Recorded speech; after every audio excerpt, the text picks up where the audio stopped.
Hello everyone, I'm so glad you're here with me. Welcome back to my series. Some of you may remember Shoyin. Yeah, that's me. And thanks for tuning in. And if you've been following along, you'll know that this series is all about my personal experiences. In my last video, I shared how Kurt and I had a conversation and so on and so forth. And you would be surprised to know how things played out. Listen. If you have no clue what I am talking about, it means you would have missed the other episodes, so you are welcome to watch those videos so you can follow along. So, on this particular day, one of those days that started off like any other, I remember it so clearly. It was a Wednesday, a beautiful, warm day after school. I was heading home, the sun was setting, casting that lovely orange glow over everything. You know, the kind of peace that seems to rest over everything? And as I walked, I thought, why not stop by the church to pray? Just me, some quiet time with God before heading home. Have any of you ever felt that need to just take a moment to stop, to pray, to be in that quiet space, just you and God? It's something I do often, just a few minutes in that empty church to refocus, to ask God to help me be the best version of myself. It's like a reset for my spirit. After that time in prayer, I walked home with that calmness, feeling refreshed. I thought the rest of my evening would be just as peaceful, but when I got home, things changed quickly. My mom was there and she had a serious look. She called me over and I could feel something was coming. Then she said, "Sister Jones saw you talking to Brother Kirk after church a few Sundays ago." And just like that, I felt this tension settle in. Then she said, "Sister Joan from church saw you talking to Brother Kirk a few Sundays ago." And my heart just dropped. I thought, wait, that's what this is about? Just a conversation, nothing more. But the way she said it, the look in her eyes, it was like she thought I'd done something wrong. Guys, I knew that conversation with Brother Kirk had been innocent, nothing more than a friendly hello after service. But Sister Joan, well, she seemed to have other thoughts, I guess.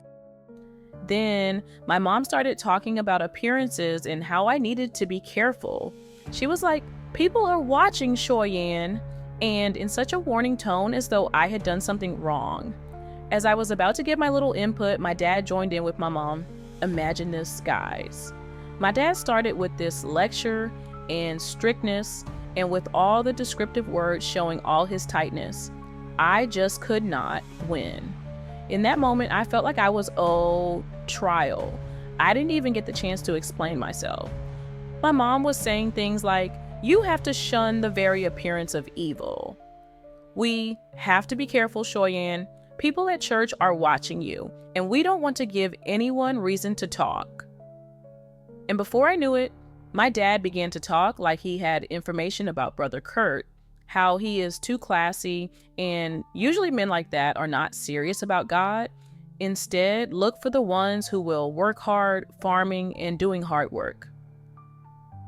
As I stood there, listening, I realized they weren't going to let me explain. Not even a single chance to tell them the truth.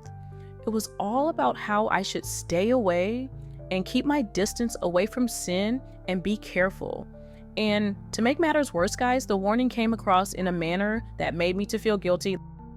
Listen, looking back, I wonder what could have been the reason for the way in which Christian parents tend to address situations like those. Am I the only one who thinks that most parents are uncomfortable to freely share about relationship, sex, and real-life topics? What do you think, family? Share your comments below. So that night, I went to my room and I just felt, discouraged. I wanted to tell my parents the truth, that there was nothing inappropriate about our conversation, but they had already made up their minds. It was as if I was guilty of something I hadn't done. And I thought to myself, is this what it's going to be like? Having to defend myself for being friendly, for simply talking to someone? Later that night, I decided to send a message to Brother Kirk. I just wanted him to know what people were saying, to warn him, I guess. so he wouldn't get caught off guard. I told him everything, that Sister Joan had seen us talking and apparently thought it was worth mentioning to others, and that my parents were upset. And you know what? He responded almost immediately. He said, "I'm so sorry, Shoyan, that shouldn't have happened. You've done nothing wrong, and it saddens me to hear that people are assuming the worst. If there's anything I can do to make this right, let me know. Don't let this make you feel guilty." And in that moment, I felt he was quite understanding. He said, "You shouldn't have to feel guilty for something so small," and reminded me that I hadn't done anything wrong and told me not to let other people's opinions weigh me down. Guys, in that moment, I felt a little lighter knowing someone else saw things for what they were. Sometimes it's like that. Just one person who truly understands can make all the difference.